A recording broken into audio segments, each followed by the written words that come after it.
Hello and welcome, I'm your host Elizibar. I didn't think I was going to do another one of these True Believer books, but I just got done reading the ones that were over here.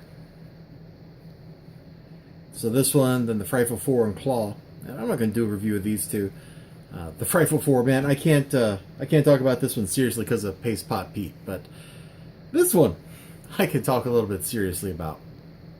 So Ronan the Accuser, get that tape out of the way, shows up in this Fantastic Four issue. It's his first appearance, and it's full of some really great looking art.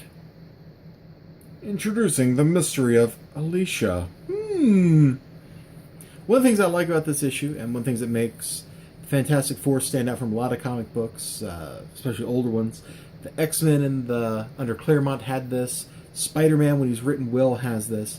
Is you have this wonderful dynamic family thing going on. The interpersonal relationships are just as important and just as well handled as the rest of it. So anyway, the Kree, whatever, who cares? I am the living embodiment of power, for I am the supreme intelligence of the Kree, and I want the Fantastic Four dead. Great. Everybody has the same dream, which is weird, right? Then I read Sue. Look at him. Oh, kind of cute.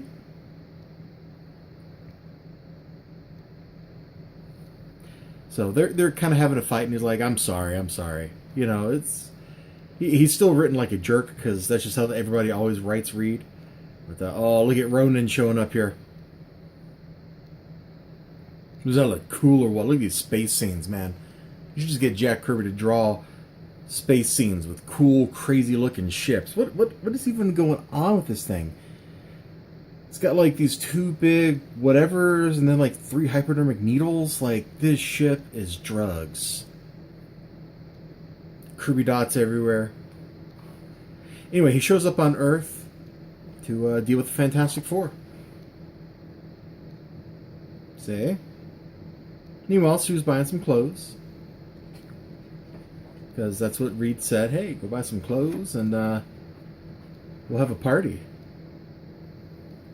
Let me carry your goodies while I escort you through town, while you drive other males mad. You know something, Mr. Richards? I think I could learn to enjoy this sort of thing. Oh. I know, it's like weird, right? But it's honest. It is totally honest. Just like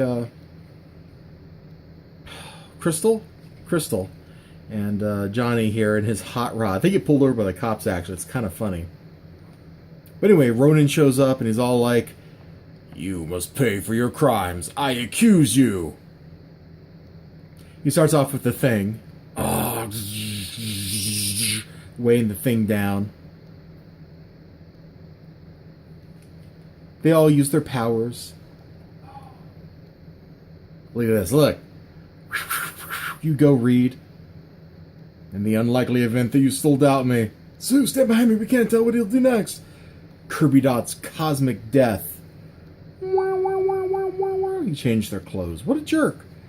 You should never change somebody else's clothes without their permissions. Oh yeah, here's the mystery of Alicia. Right here.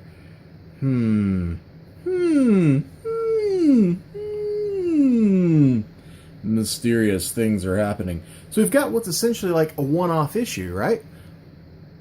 It's a pretty solid story told on its own, but at the same time it's weaving these little bits in for continuing story arcs. Yeah, so the police are using some crazy gun Reed made. It doesn't work. So the Fantastic Four pounce naturally. Naturally, come on, what do you think? Fantastic Four is just going to sit there and take it? That's not who they are. Ben Grimm, who this whole time has been kind of taken down by Ronan, you know, increasing the force holding him in place, gets involved. He pounces. You know, biggest heart. Like, he's not the strongest guy in Marvel Comics, but he's got, like, this gigantic heart, man.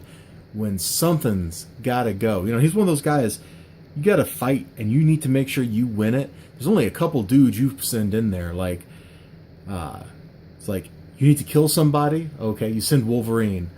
You need to make sure that whatever happens, somebody comes back alive. You send Ben Grimm, because Ben Grimm's going to do everything he can to make sure that person comes back.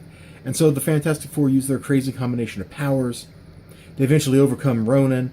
His weapon zaps himself, and that's the end of the story.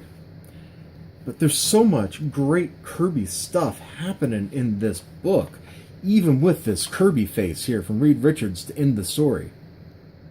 Like, the coloring is great. The inking on top of all the Kirby pencils is great.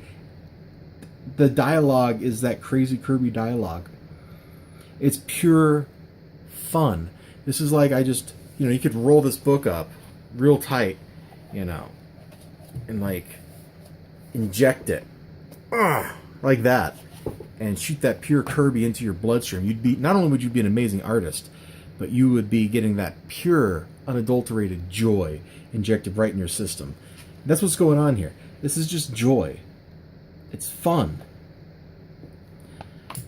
Reading some comics, I don't get that sense of fun, And yeah, maybe not all comics need to be like 100% fun, but it's nice when you read something that's not pretentious. It's like, hey, this is this crazy story where this crazy alien with this crazy power is going to show up, and he's going to do crazy things to some heroes that are crazy, and it's all going to be crazy, man. And then it is. And it's good. It's fun. And, at least Ronan the Accuser is not as silly as Paste Pot Pete. The Wizard is kind of cool. Medusa is Medusa, I forget if that's Medusa or somebody else with the same power. Whatever, it doesn't matter. I read this story. I've already forgotten. I can't take Peace Pot Pete seriously. Okay. We'll just move on. This is just like craziness. And it's an excuse for Kirby to draw some absolutely outrageous art. I keep coming back to this page. Because this page is just like, what am I looking at half the time? Like, is this a teleporter? It must be a teleporter. I mean, he's getting into it and he's doing stuff to him. For Earth is no importance to the Kree. He lies far beyond the faintest backwash of our most remote shipping lanes. Indeed, the sentry who had been stationed there for millennia before he had all but been... From here, many millennia... Oh, sorry, I inflected wrong. Indeed, the sentry who had been stationed here many millennia before had all but forgotten. Until his defeat was recorded upon our automatic scanning detectors.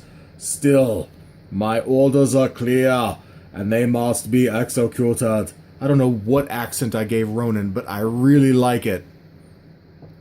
Anyway, I'm going to stop gushing all over this $1 book. $1! That's how much joy there is. You can't contain it. The book is going to jump out of my hands. Run away! Buy the book!